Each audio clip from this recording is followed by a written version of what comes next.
صباح الخير متابعيني، تلميذاتي العزيزات مدرسة النبوي، عطلة سعيدة عليكم إن شاء الله.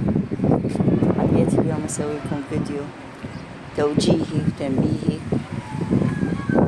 لأنه العطلة نص السنة انتهت إن شاء الله. عطلة سعيدة عليكم وعلى أهلكم إن شاء الله. الأحد دوامنا، الأحد والاثنين راح يكون دوامنا عصري.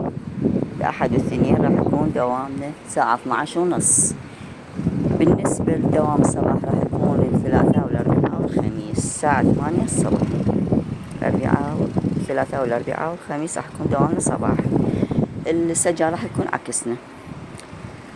تلتزمون بالزي اعتيادي، تجيبون جدولكم اللي هو ماشيين عليه انتو قبل نص السنة. اليوم الجو حلو غيم وهو عالي.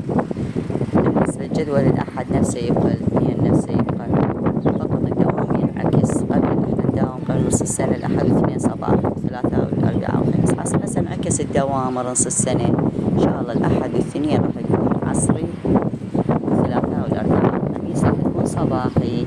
تجون بالزي المدرسي، تجيبون كتبكم وياكم، كتبكم حضروها، اللي كتابها ضايع خلي تدبر لها كتاب، اللي كتابها مشقق خلي تخيط كتابها وتجلده.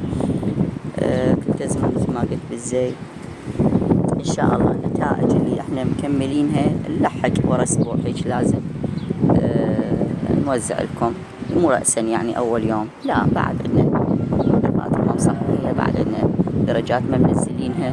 يعني تعرفون هو وقت كان محدد جت العطلة، فاحنا ما نشتغل بالعطلة، لازم كل اللي يرتاح إن شاء الله. ورا العطلة نكمل لكم كل شيء.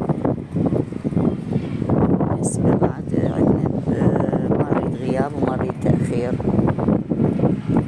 لكم. من الصف الأول إلى صف السادس ما نريد غيابات ولا تأخير. ما باقي لنا شي ونص السنة، تعرفون بعد بسرعة تجي امتحانات نهاية السنة إن شاء الله، ورمضان إن شاء الله هم على الأبواب. هسه شهر شعبان، فالتزموا بالدوام والتزموا بالزي. السلام عليكم.